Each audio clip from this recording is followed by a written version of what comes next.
Tā, no sākuma uzzīmēsim tabuliņu. Pirmajā līnijā būs x, otrajā y.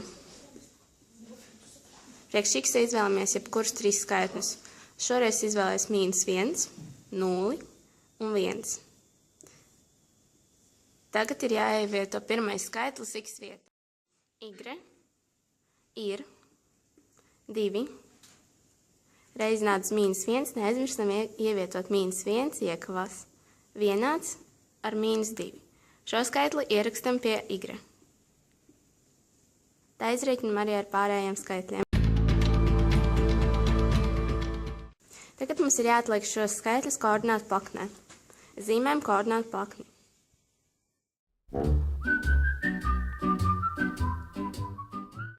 Savienojam punktus ar taisni, lai pār punktiem aiziet arī kāda līnija.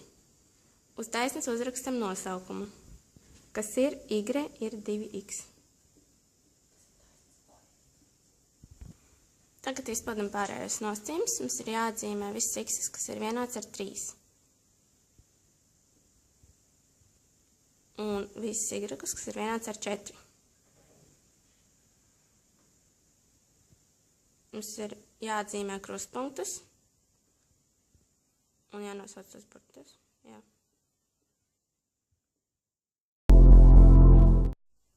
Un jānosaka krustpunktu koordināts.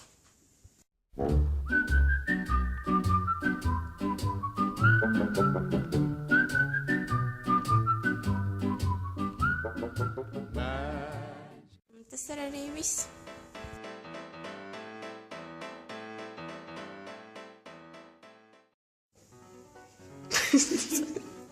Nopietni? Es tev iesniedzu.